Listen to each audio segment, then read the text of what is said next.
సాధనకు స్వాగతం.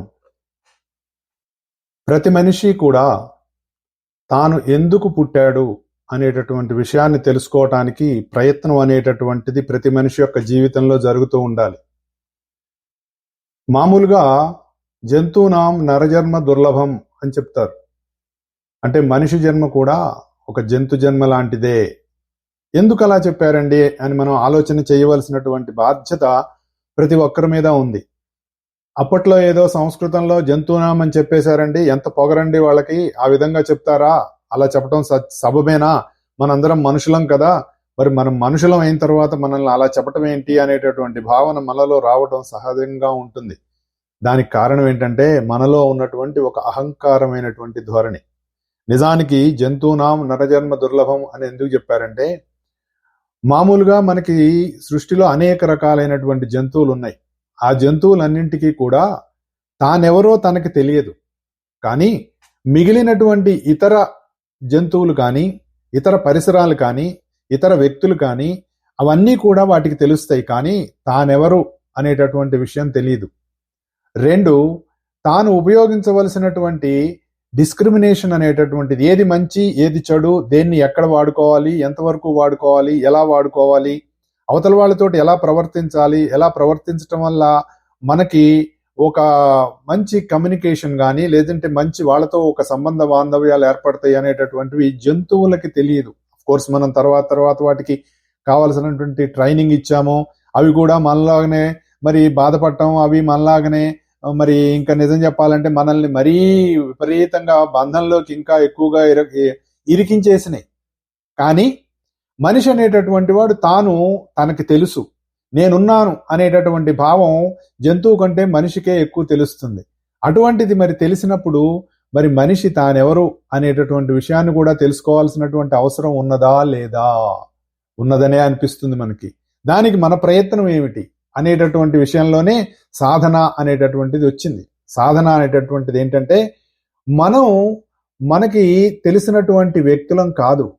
మనం ఎలా తెలుసంటే, ఏదో మనకి ఒక పేరు ఉందండి, లేదంటే మనకు ఒక ప్రాంతం ఉందండి, మరి మనం ఫలానా ఆడ మగ, మరి నేను తను చేసేటటువంటి ఉద్యోగం, లేదంటే తనకున్నటువంటి ఆస్తిపాస్తులు, సంఘంలో ఉన్నటువంటి పలుకుబడి, ఈ విధంగానే మనం గుర్తింపు పొందుతున్నాం. కానీ అవన్నీ కూడా మనం వేసుకున్నటువంటి రకరకాలైనటువంటి వస్త్రాలు లాంటివి.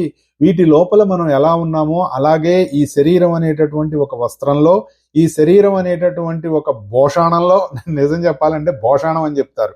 ఎందుకంటే ఇటువంటి భూషాణంలో మనం ఎలా ఉన్నాము అనేటటువంటిది మనకు తెలియదు. ఎందుకంటే మనం భూషాణం అయిపోయాం.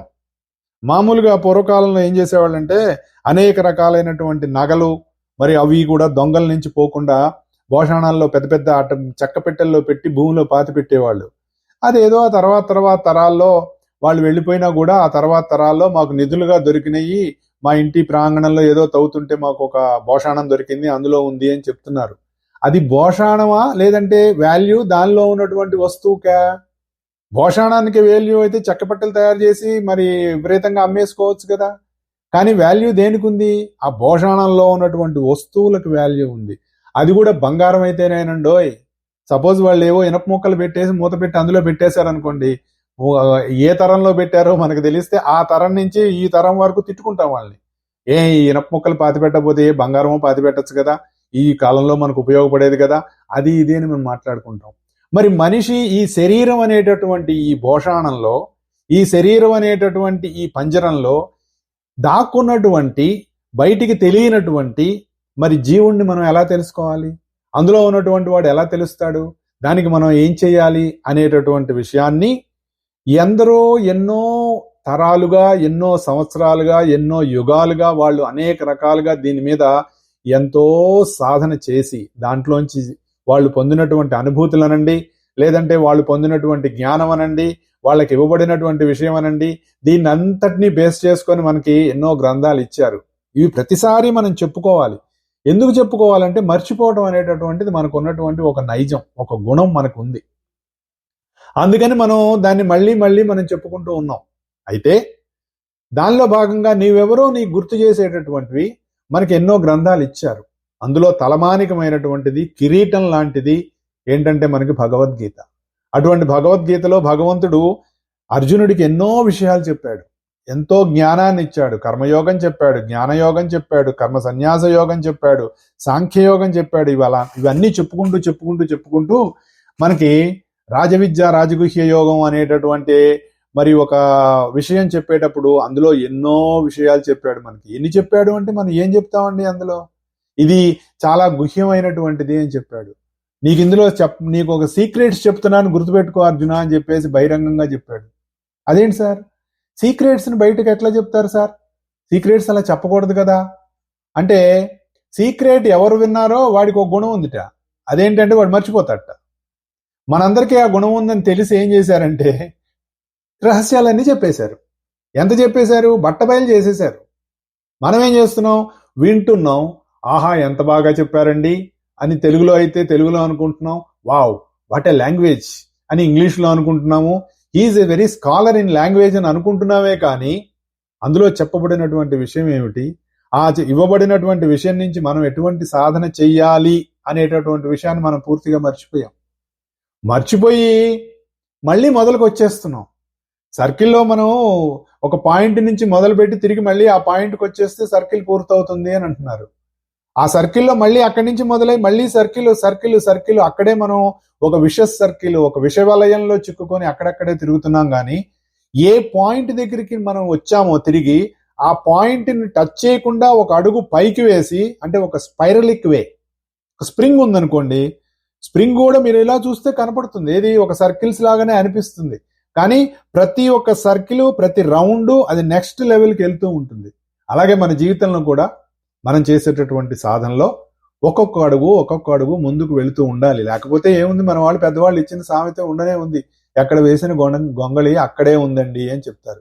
మరి అలా ఎక్కడ వేసిన గొంగళి మనం అక్కడే ఉండకుండా ఉండాలి అంటే మన జీవితంలో ఒక్కొక్క సాధన చేసుకుంటూ వెళ్ళాలి. ఇది ఎందుకు చెప్తున్నానంటే, రాజవిద్య రాజగుహ్య యోగం అనేటటువంటి అత్యుత్తమమైనటువంటిది, అది 9th సెంట్రల్ పాయింట్ ఆఫ్ భగవద్గీతలో ఎన్నో విషయాలు చెప్పాడు. ఇది చాలా విద్యల్లోకెల్లా శ్రేష్టమైనటువంటి రాజవిద్య రాజగుహ్యం పవిత్రమిదముచ్యతే, ఉత్తమం అని చెప్పాడు. మరి అది చెప్పిన తర్వాత అశ్రద్ధదానా పురుష, అశ్రద్ధ ఉండే వాళ్ళకి చెప్పొద్దన్నాడు. అన్నీ చెప్పాడు. మయాతతమిదం సర్వం జగత్ అవ్యక్తమూర్తిన, ఈ జగత్తు మొత్తంలో వ్యక్తము కాకుండా నేనే ఉన్నాను అని చెప్పాడు. యథాకాశస్థితో నిత్యం వాయు సర్వతో మహాన్. ఎందుకు చెప్తున్నానంటే, భగవద్గీతలో ఎన్నో ధ్యానాలు ఇచ్చారు. ఆ ధ్యానాలు ఎక్కడున్నాయంటే ఇదిగో ఇట్లుంటాయి. యథాకాశస్థితో నిత్యం వాయు సర్వత్రగో మహాన్, సర్వత్రా వ్యాపించి ఉన్నటువంటి వాయువు ఎలా ఉందో నేను కూడా అలా వ్యాపించి ఉన్నాను.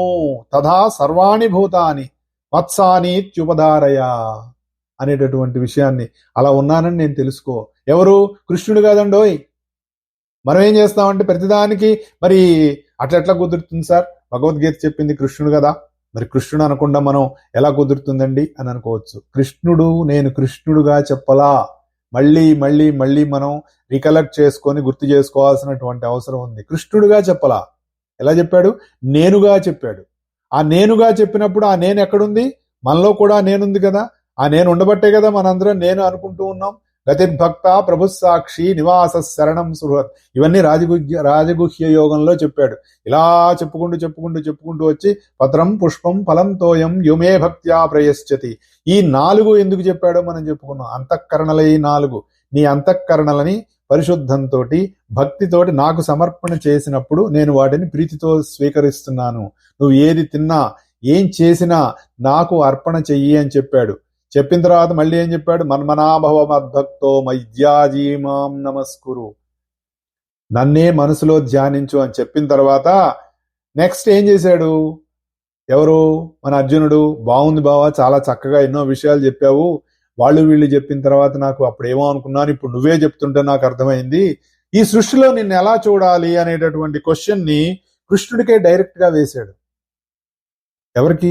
వీళ్ళని అడిగితే అప్పుడు అలా చెప్పారండి ఇలా చెప్పారండి మరి అని చెప్పొచ్చు, కానీ కృష్ణుడికే వేశాడు.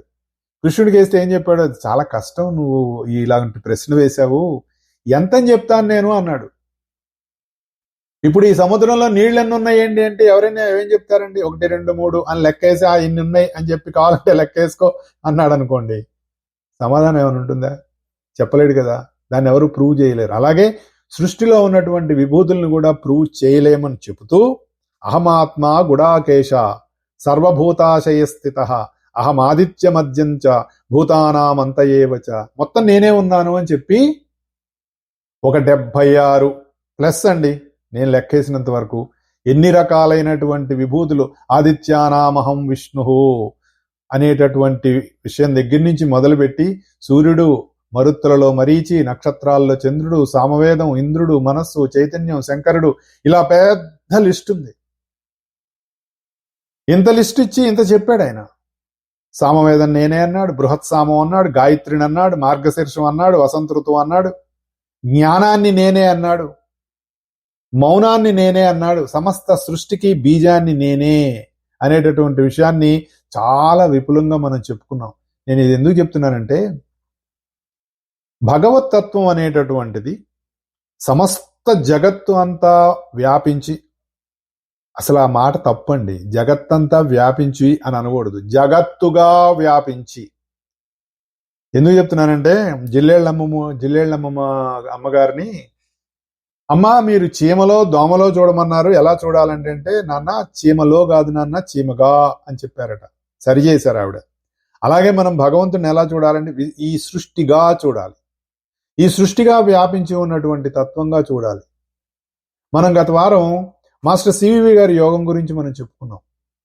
మాస్టర్ సివివి గారి యోగంలో ఆయన చేసినటువంటి, అది చెప్పాలంటే కొన్ని అసలు ఒక సంవత్సరం అంతా చెప్పుకోవచ్చు, చెప్పుకున్నా కొంచెమే ఉంటుంది అందులో. నేను ఎందుకు చెప్తున్నానంటే, అంత చేసి వెళ్ళారు ఆయన. ఆయన చేసినటువంటి విషయాలు మనం చదువుకుంటే ఏమేం చేశారు అన్నది అది ఊహకు అందదు. అది ఏదో రాసేసారండి, ఏదో ఒకటి రాయటానికి కూడా ఊహకు అందదండి. రమ్మనండి ఎవరినైనా సరే, ఏదో ఒకటి రాసేయండి, సూక్ష్మలోకాల్లో ఇలా జరుగుతోంది అని ఏదో ఒకటి రాసేయండి. ఆ ఏదో ఒకటి నువ్వు రాయటానికి కూడా నీకు ఏది పడితే అది తట్టదు.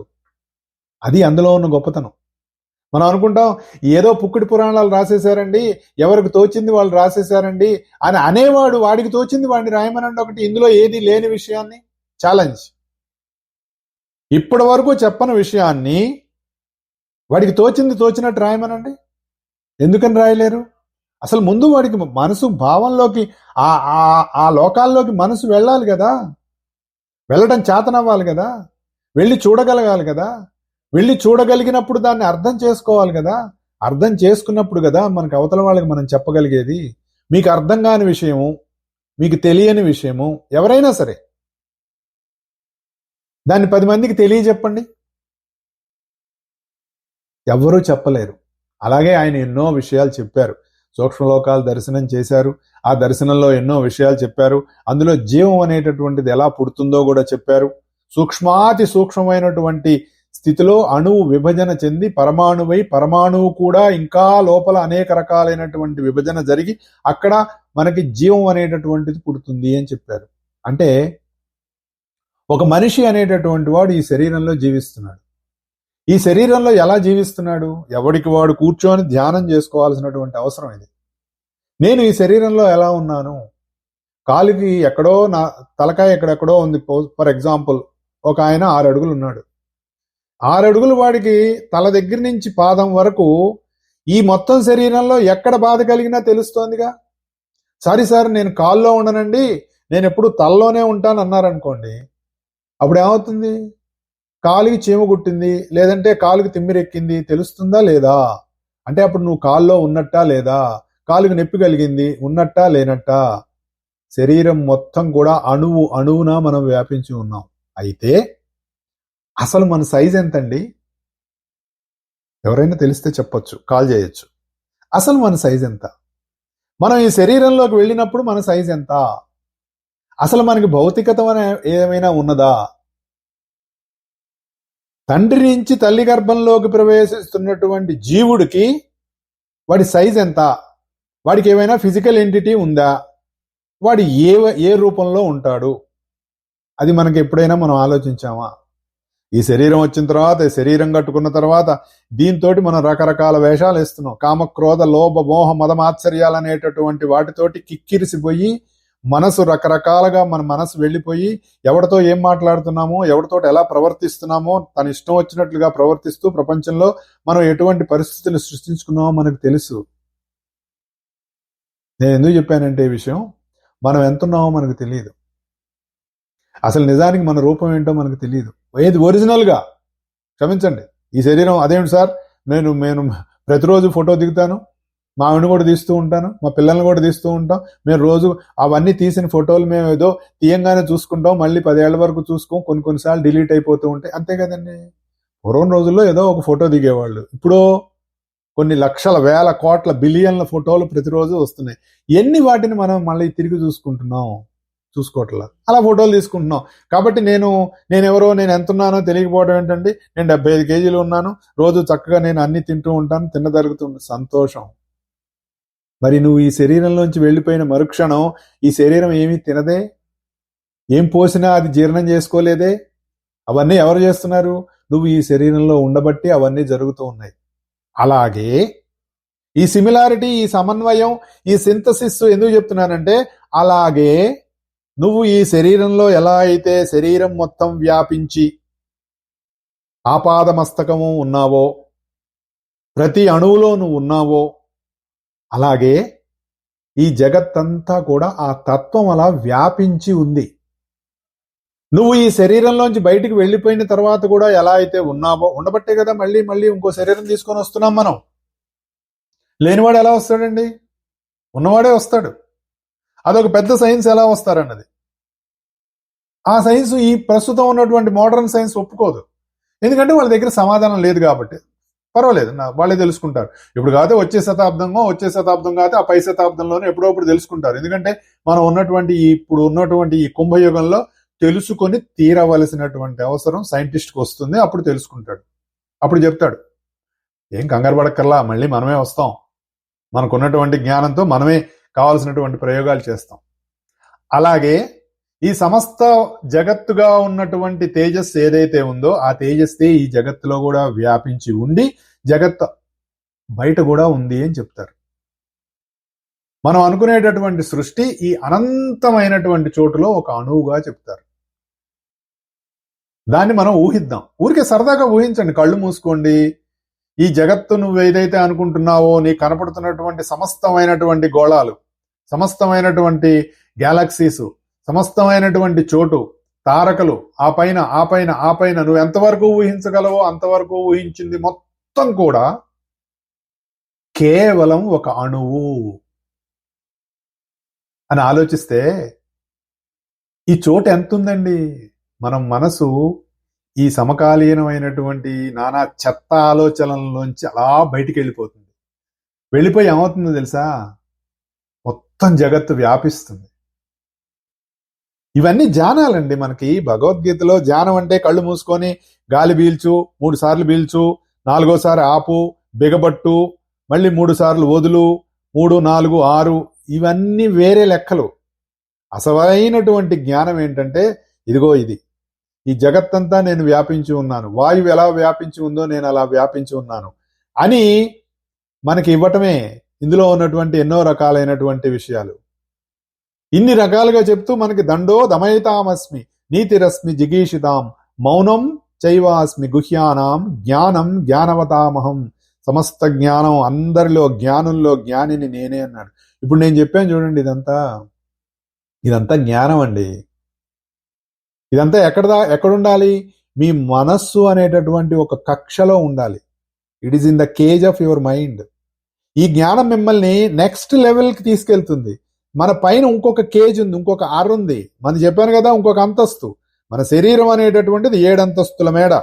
ఈ 7 అంతస్తుల మేడలో మనం భౌతికం అంటే అండర్ గ్రౌండ్ లో ఉన్నాం, మనం సెల్లార్లో ఉన్నాం. ఆ సెల్లార్లో కూడా మూల ఒక చీకటి కొట్టు ఉంది. ఆ చీకటి కొట్టులో ఆ పూల పడి ఏడుస్తున్నాం మనం. అంటే దిగువ మూలాధారంలో ఎక్కడో మనం ఈ ప్రపంచం అనేటటువంటి దాంట్లో మునిగిపోయి, అసలు మన పైన 7 అంతస్తులు ఉన్నాయి. ఆ 7 అంతస్తుల మీద గనక మనం పైకి గనక వెళ్ళినట్టయితే అనంతమైనటువంటి ఆకాశం, అనంతమైనటువంటి ప్రకాశం, సూర్యరశ్మి, వెలుగు, గాలి, వెలుతురు ఇవన్నీ వస్తాయన్న విషయం మర్చిపోయి ఒక్కబోస్తూ ఆ సెల్లార్లో అక్కడ మనం ఎక్కడో పడి ఏడుస్తున్నాం. మనం ప్రపంచంలో అతుక్కుపోయాము అంటే అది మన పరిస్థితి. అక్కడి నుంచి మెల్లిమెల్లిగా మనం పైకి ఎక్కి ఆ సెల్లార్లోంచి పైకి వచ్చి ఫస్ట్ ఫ్లోర్కి సెకండ్ ఫ్లోర్కి వెళ్తూ ఉంటే ఎలాగైతే మనం మగ్గిపోయినటువంటి పరిస్థితి నుంచి మెల్లిమెల్లిగా ఉపశమనం వస్తూ ఉంటుందో, మనం మూలాధారం దాటి, స్వాధిష్టానం దాటి, మణిపూరకం దాటి ఎప్పుడైతే మనం మనం అనాహతం అనేటటువంటి హృదయ కేంద్రానికి చేరామో, ప్రేమ అనేటటువంటి తత్వంలోకి వస్తాం. అదే జగత్ ప్రేమగా వెళ్తుంది. ఇంకా పైన 3 ఉన్నాయి, అవి ఇంకా నిర్వాణ, పరనిర్వాణ, మహాపరినిర్వాణ, అవి వేరు. ఇక పైకి వెళ్తే 7 కొండల వాడి దర్శనమే. ఎందుకుంటాడు 7 కొండల్లో అండి? 7 హిల్స్,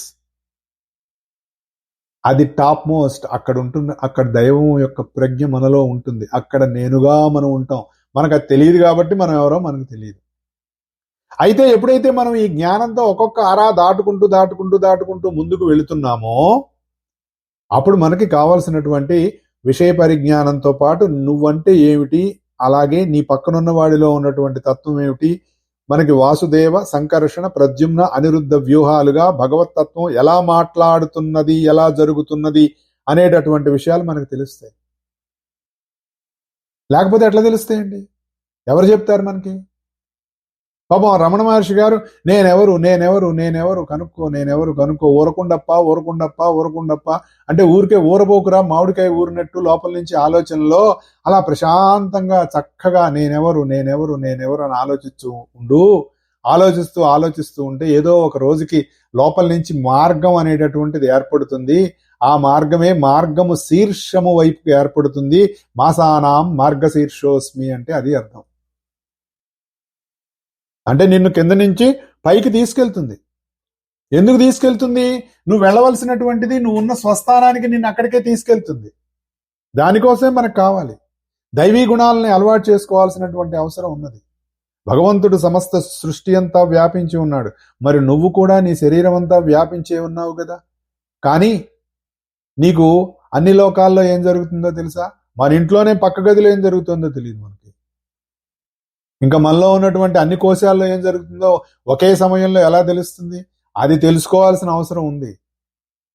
దానికోసమే మనం ఈ జ్ఞానం అంతా మనం నేర్చుకుంటూ ఉన్నాం. తర్వాత ఏం చెప్తున్నాడండి మనకి? మనం విభూతి యోగంలో ఉన్నాం. విభూతి యోగంలో ఏం చెప్పాడు మనకి? రాజవిద్య, రాజగుహ్య యోగం అయిపోయిన తర్వాత విభూతి యోగంలోకి తీసుకొచ్చాడు.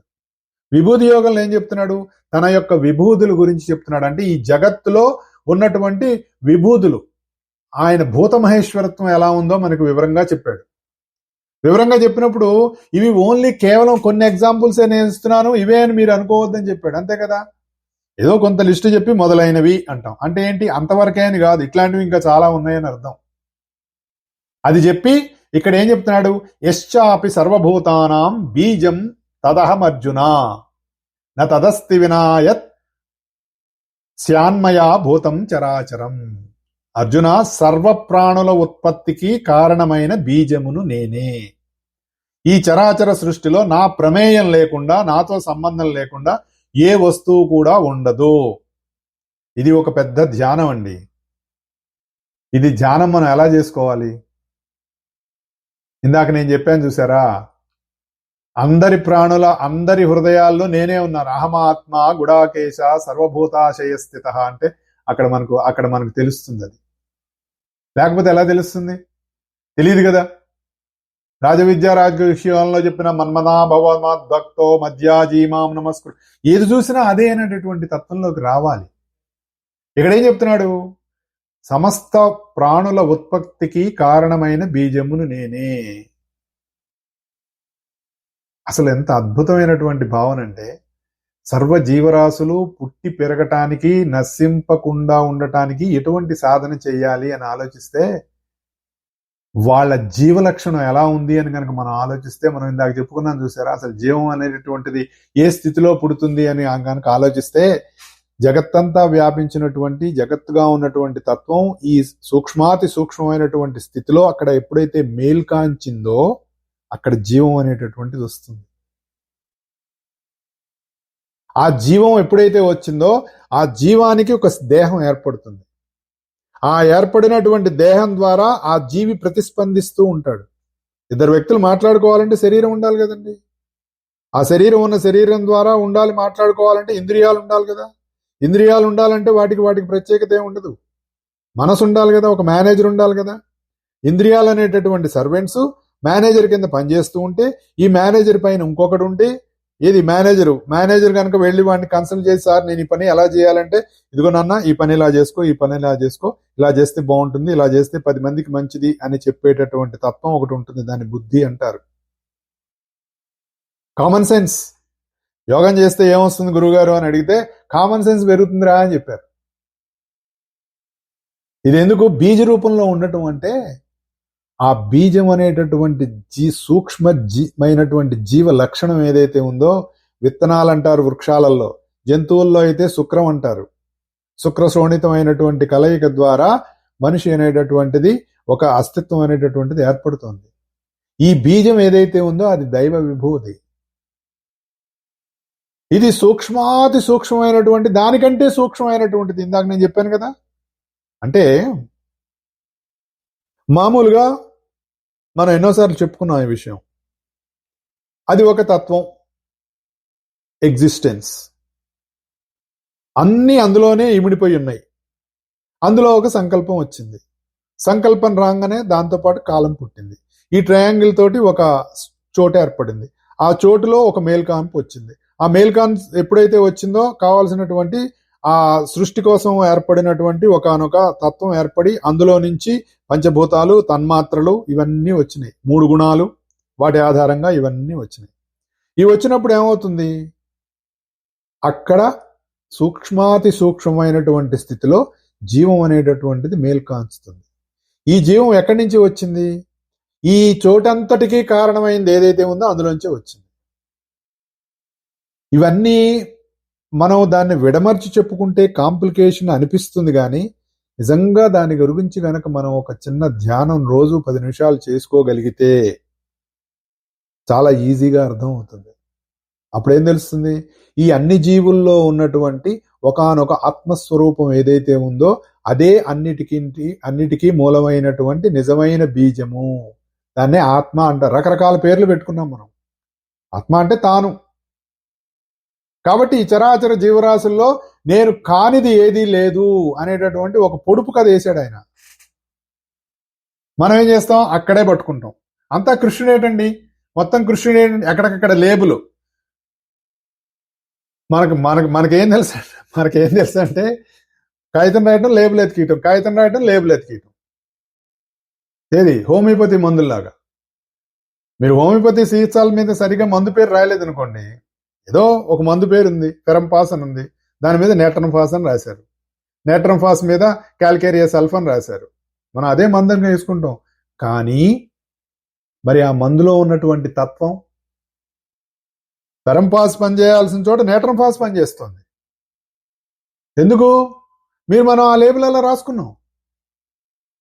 దేనికో మీరు డాక్టర్ చెప్పారు, ఏమంటే మీ ఇంట్లో ఫెరంపాస్ ఉందా వేసుకోండి అని. కానీ మనం నేట్రన్ఫాస్ అనేటటువంటి మందు మీద ఫెరంపాస్ అని రాసుకున్నాం. అప్పుడు ఏ మందు పనిచేస్తుంది? ఫెరంపాస్ పనిచేయదు, నేట్రన్ఫాస్ పనిచేస్తుంది. కానీ ఇక్కడ ఒక చమత్కారం ఉంది. మా గురువు గారు, మాస్టర్ ఈకే గారు, ఎవరికో ఏదో మందు ఇవ్వాల్సి వచ్చినప్పుడు, ఈ మందు వెళ్ళి ఈ మందు రాసుకుంటారా, ఈ మందు రాసి తీసుకెళ్ళి ఇవ్వండి అని చెప్తే వాడు రాసుకునేవాడు తప్పు రాసుకున్నాడు. ఈ తప్పు రాసుకున్న మందునే షాపు వాడు ఇచ్చాడు. అదేంటి మాస్టర్ మీరు ఒకటి చెప్తే వాడొకటి రాసుకున్నాడు అంటే, అవునా అన్నారట, అంతే. కానీ ఆ తప్పు మందు వాడికి ఇచ్చినా అది వాడికి పనిచేసిందిట. అంటే పెద్ద పరమ గురువులు వాళ్ళ స్థాయి వేరుగా ఉంటుంది, ఎలా పనిచేస్తే ఏమిటి అన్నది. నేను ఎందుకు చెప్తున్నానంటే, మనం ప్రతిదాని మీద కూడా కృష్ణుడు అనే ఒక లేబుల్ రాసుకున్నాం, రాముడు అనే ఒక లేబుల్ రాసుకున్నాం, అమ్మవారు అనే ఒక లేబుల్ రాసుకున్నాం, జీసస్ అనే ఒక లేబుల్ రాసుకున్నాం, అల్లా అనే ఒక లేబుల్ రాసుకున్నాం. కానీ ఈ వీటన్నిటికీ వెనకాల ఉన్నటువంటి మూలతత్వం మర్చిపోయాం మనం. గతంలో కూడా ఒకసారి చెప్పా, ఓ మూల కర్రలు ఉన్నాయట. ఓ దాని మీద సనాతన ధర్మం, ఓ దాని మీద హిందూ ధర్మం, ఓ దాని మీద క్రిస్టియానిటీ, ఓ దాని మీద ఇంకోటి గడిదగుడ్డు, గోంగూర పచ్చడి, అన్నీ ఒక 20 ఉన్నాయి. వాటి పెట్టి కొట్టుకుంటున్నారట. అదేం సార్ మతంతో కొట్టుకుంటుంటే అంటే, అందరికీ దెబ్బలు తగులుతున్నాయి. మన పరిస్థితి అలా ఉంది. మనం ఎలా అయిపోయామంటే, మతం పేరు మీద కొట్టుకుంటున్నాం, దైవం పేరు మీద కొట్టుకుంటున్నాం, మనకు నచ్చిన దాని మీద కొట్టుకుంటున్నాం, నచ్చని దాని మీద కొట్టుకుంటున్నాం. మనం ఎక్కడ ఇవన్నీ దేవుడు మెచ్చుతాడా? కృష్ణుడు మెచ్చుతాడా? మరి భగవద్గీతలో నేనుగా సర్వాంతర్యామి అయిన నేనుగా నేను భగవద్గీత చెప్తే మీరు భగవద్గీతలో ఎక్కడ చేసిన కృష్ణుడు కృష్ణుడు కృష్ణుడు అని లేబుల్ ఎంట్రీ చేసుకున్నారేంట్రా, నాకు సంబంధం లేదు అంటాడు. అలాగే రాముడు, మీరు ఏ దేవుడి పేరు ఏ లేబుల్ పెట్టుకున్నా భగవద్గీత ఏం చెప్తుందంటే లేబుల్స్ అన్ని పక్కన పెట్టేసి మూలతత్వంలోకి వెళ్ళు నాన్న అని చెప్తుంది. ఆ మూలతత్వమే నీలో నేనుగా ఉంది అని చెప్తుంది. ఆ మూలతత్వమే జగత్తుకు మూలమై ఉన్నది అని చెప్తుంది. ఆ మూలతత్వమే నేనుగా ఉన్నానని చెప్తూ ఈయన అంతటికీ కారణం నేనే అనేటటువంటి విషయాన్ని ఇక్కడ మనకు తెలియజేశాడు. కాబట్టి మనం చేయవలసినటువంటి సాధన ఇందులో ఏమిటి? మరి ఈ పరిస్థితికి మనకి ఈ నేను అనేటటువంటి తత్వం మనలో ఉందని మనం ఎలా రియలైజ్ అవుతాం? మనం అనుకునే నేను కాకుండా మూలమైన నేనులోకి మనం ఎలా ప్రవేశిస్తామో అన్నది మనకు తెలియాలి కదా. ఇక్కడ అంతటా నేనే ఉన్నాను, నేను కానిది ఏమీ లేదు అని చెబుతూ ఏది ఇంకేమీ లేదు నేను తప్ప అని అంటూనే అది చమత్కారం ఎలా వాడతారు అన్నది మనకి చాలా విచిత్రంగా అనిపిస్తుందండి. నేనే ఉన్నాను అని అంటూ ఈ విధంగా ఇన్ని రకాలైనటువంటి దైవ విభూతుల్ని చెప్పడం అనేటటువంటి చాలా కష్టం. దానికి అంతమేం లేదు. నా అంతోస్తి మమ దివ్యానాం విభూతిం పరంతపా. బాబు దానికి ఏమీ ఇంత అని లేదు. ఏషతూద్దేశత ప్రోక్తో విభూతేర్ విస్తరోమయా. ఏదో కొన్ని చెప్పాలి.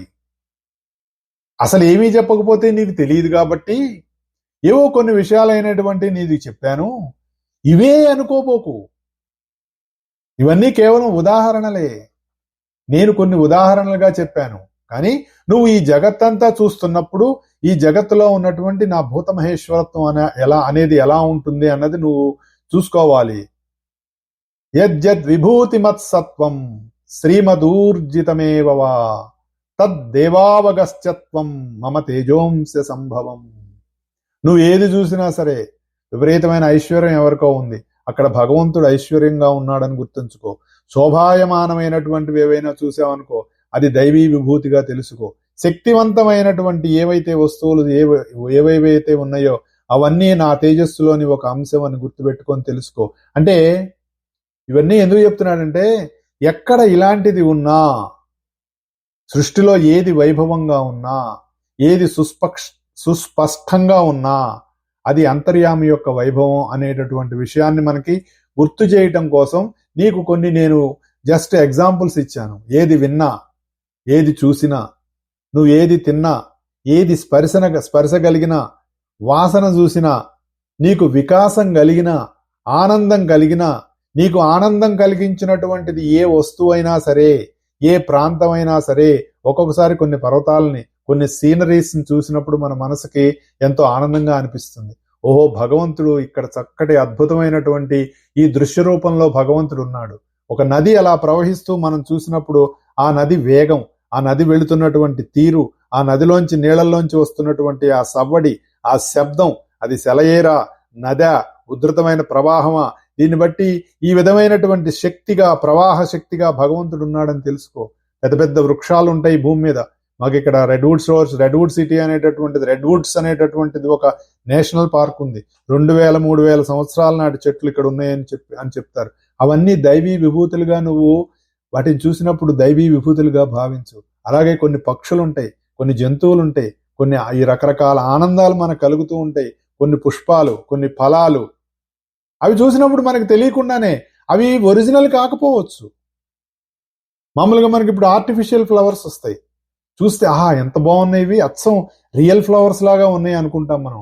అక్కడ ఆ రియల్ ఫ్లవర్స్ లాగా నీకు అనుభూతి కలిగించింది అక్కడ భగవంతుని యొక్క తత్వం ఆ పుష్పాల రూపంలో నీ మనస్సులో కలిగించాడు అని గుర్తుపెట్టుకో.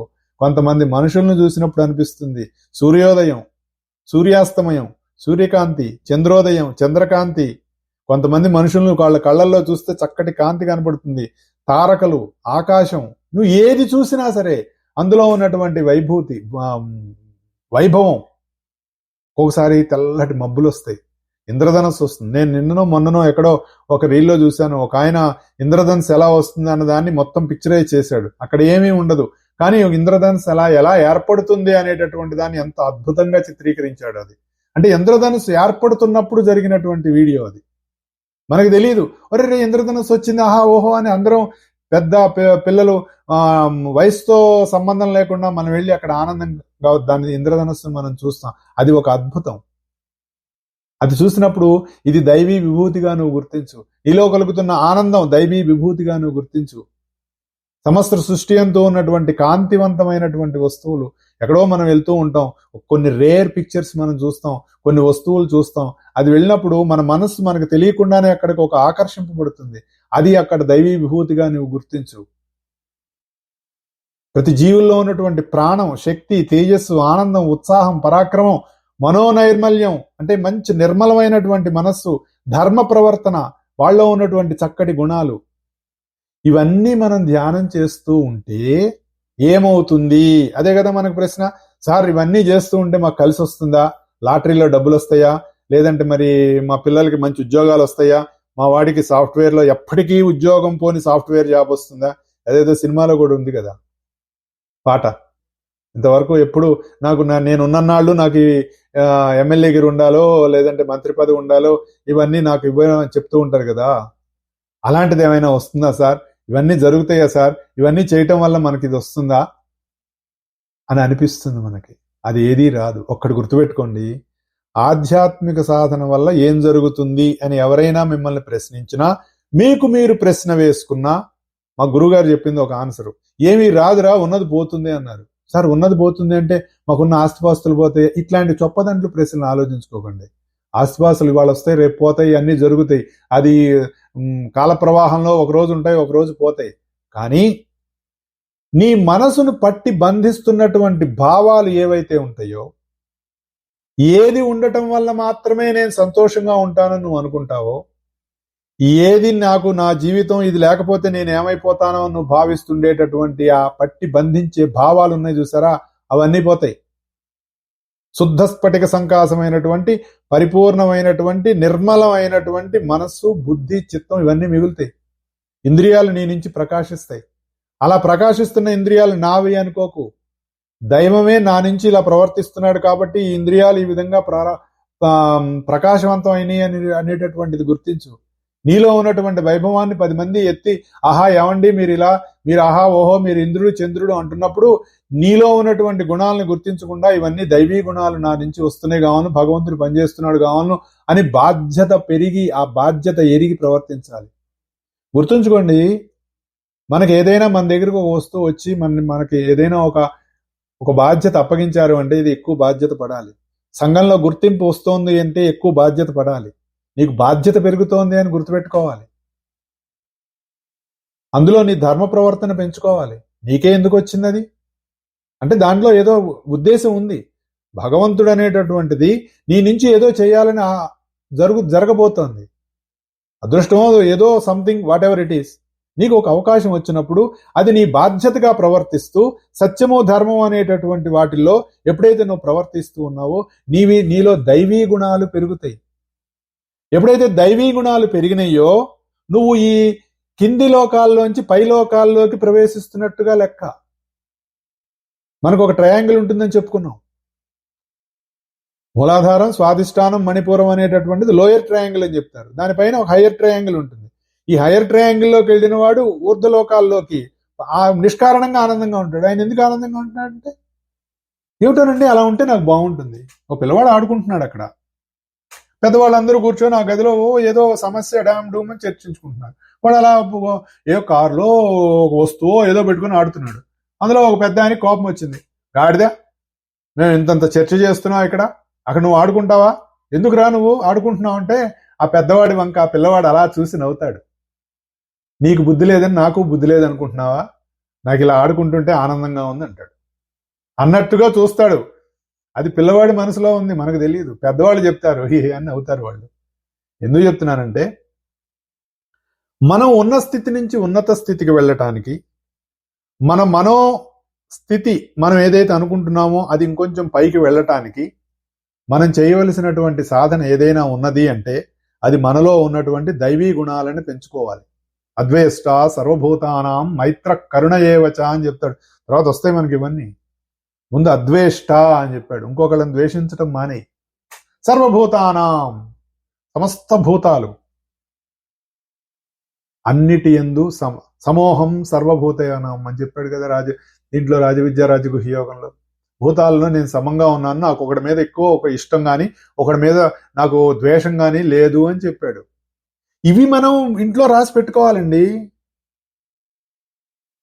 మనం ఇంట్లో మన గోడల మీద మనం రాసి పెట్టుకుంటాం కదా, రాసి పెట్టుకోవాలి. భగవంతుడు ఇలా వ్యాపించి ఉన్నాడు, అది చూసినప్పుడు మనకు అది గుర్తు రావాలి. మనం ఏదో రకరకాల ఫోటోలు పెట్టుకోండి.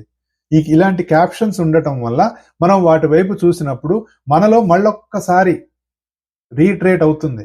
ఒరే జారిపోతున్నాం, మళ్ళొకసారి మనం కొంచెం పైకి ఎగ్గట్టుకొని మనం మళ్ళీ బొందు గట్టిగా లాగి కట్టుకోవాలి అనేటటువంటి ఒక ఉత్సాహం మనలో వస్తుంది.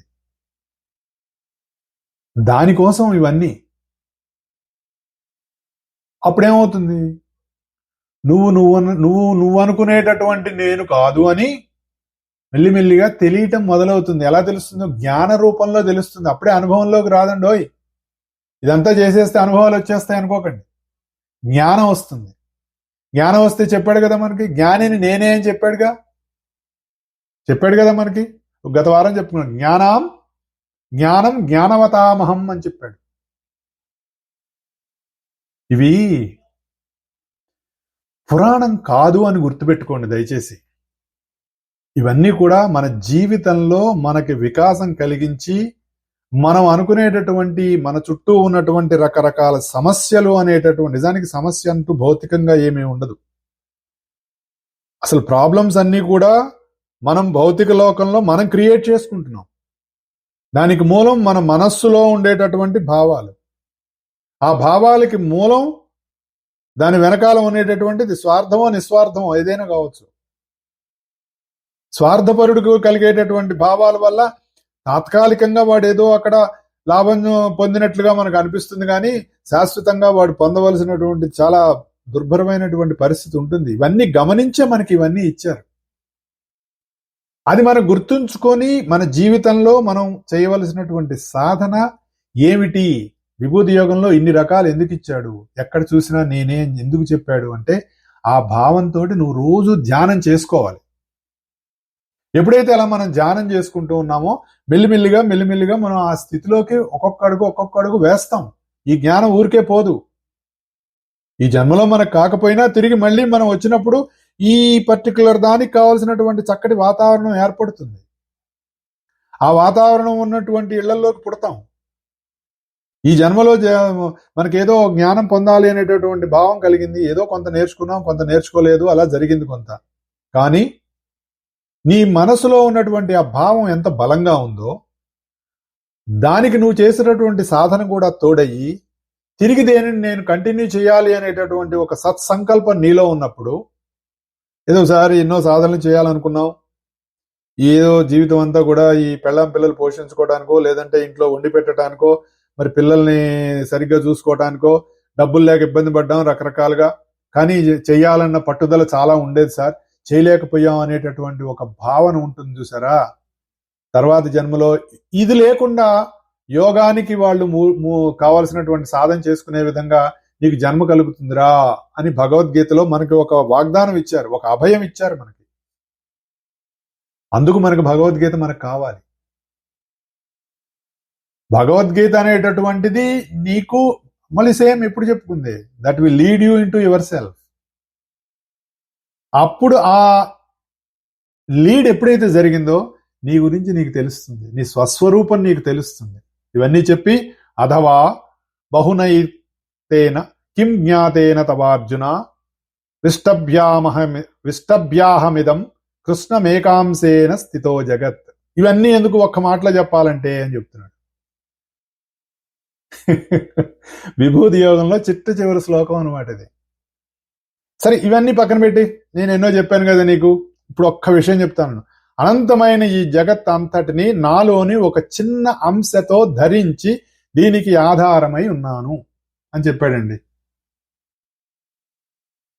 ఏది రాజవిద్యా రాజగుహ్యయోగంలో చెప్పిన విషయం పక్కన పెట్టేయమన్నాడు. విభూతి యోగంలో మనం చెప్పుకున్నటువంటి విషయాలు, నేను అలా ఉన్నాను ఇలా ఉన్నాను, జగత్ అంతా నేనే ఉన్నాను, జగత్తుకు నేనే బీజం, నువ్వు ఏది చూసినా నేనే, ఎక్కడ వైభవం ఉన్నా నేనే, నాదే. మామూలుగా ఎవరో చెప్పారు అనమాట ఒకసారి, కృష్ణుడు బాగా డబ్బా కొట్టుకున్నాడండి. ఇది కృష్ణుడు నువ్వు చెప్పాను కదా మనం లేబుల్ అంటిచ్చేస్తామని. అంతా నేనే అని డబ్బా కొట్టుకున్నాడండి, పోయింది. ఆయన చెప్పిన అంతా నేనే అనే విషయం పోయి కృష్ణుడు అనే లేబుల్ పెట్టుకొని కృష్ణుడు డబ్బా కొట్టాడండి అని మనం మాట్లాడుకుంటున్నాం. అంటే మన పిల్లి బుర్రకు అంతే తట్టింది అనుకోవాలి మనం. ఏం చెప్పాడు? అవన్నీ ఎందుకు పక్కన మరి, నేను ఒక్క విషయం చెప్తాను, గుర్తుపెట్టుకో. ఈ అనంతమైన జగత్ అంతటికీ కూడా నేను నాలోని, గుర్తుపెట్టుకోండి, నేను నాలోని ఒక చిన్న అంశతో ఏకాంశేన ధరించి దీనికి అంతటికీ ఆధారమై ఉన్నాను. మరి దీన్ని మనం ఎలాగో మనకు కూడా సింథసిస్ చేసుకోవాలి కదా అని, లేకపోతే మనకి ఎట్లా అర్థమవుతుంది?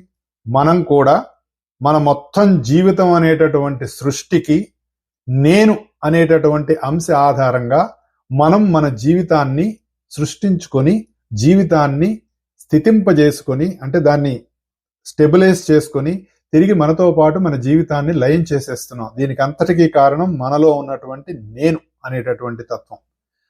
ఆయన పన్నా పెద్దది, మంది చిన్నది. ఏదో పలానా ఈ సంవత్సరంలో పుట్టాం, 90 ఏళ్ళు బతికాం, ఇన్ని సంవత్సరాలు పుట్టాం పెరిగాం అంటే మన పన్నా ఎంతవరకే. ఆయందో సమస్త సృష్టి అంతే ఉంది, అందులో మనం ఒక భాగమై ఉన్నాం. ఇక్కడ ఆయన ఏం చెప్తున్నాడు? మొత్తం నాలో ఒక చిన్న అంశల ఆధారంగా ఇది మొత్తం నేను వ్యాపించి ఉన్నాను, నేను దీని అంతటికీ ఆధారమై ఉన్నాను. అలాగే మనం మన జీవితం అనేటటువంటి దానికి కూడా నేను అనేటటువంటి తత్వం ఆధారంగా, మనం ఆధారంగానే మన జీవితము, సృష్టి, స్థితి, లయము మూడు కూడా జరుగుతూనే ఉన్నాయి. ఇది మనం గుర్తుపెట్టుకుంటే సమస్త జగత్తులో ఉన్నటువంటి ఆ తత్వం ఎలా ఉందో, ఆ తత్వం నీలో ఎలా ఉందో, ఈ రెండింటిని మనం ఎలా సమన్వయం చేసుకోవాలో, ఆ సమన్వయం చేసుకోవటం వల్ల మనకు కావాల్సినటువంటి వికాసం ఎలా కలుగుతుందో అనేటటువంటి విషయాన్ని మనకి చెప్పిన తర్వాత మనకి ఏం చెప్తున్నాడు? విశ్వరూప సందర్శన యోగంలో చెప్తున్నాడు. ఈ విషయాలు నాకు చాలా వివరించావు, బాగుంది, నాకు అజ్ఞానం తొలగింది అని చెప్పిన తర్వాత నిన్ను ఎలా, ఇప్పుడు ఏంటి నీ ఐశ్వర్య రూపాన్ని నేను కళ్ళారా చూడాలనుకుంటున్నాను అని చెప్పినప్పుడు భగవంతుడు తన యొక్క విభూతుల్ని, ఐశ్వర్యాన్ని విశ్వరూపంగా ఈ విశ్వమంతా ఎలా వ్యాపించి ఉన్నాడు అనేటటువంటి దాన్ని అర్జునుడికి ఎలా దర్శనం చేయించాడు అనేటటువంటి విషయాన్ని మనం వచ్చే వారం నుంచి కంటిన్యూ చేసుకుందాం. మనం అంతవరకు మన సాధన నిత్యము నూతనమై, నిత్యము చిగురిస్తూ, మనల్ని ముందుకు నడిపిస్తూ, మనకి ఆరోగ్యము, ఆనందము, సంతోషము, సుఖము, తృప్తి, స్థిరత్వము ఇవన్నీ కూడా మనకి యోగంలో సిద్ధించాలని మనసా వాచా కర్మణ కోరుకుంటూ ఈ వారానికి సెలవు తీసుకుంటున్నాను. వచ్చే వారం కలుద్దాం. జై గురుదేవ్.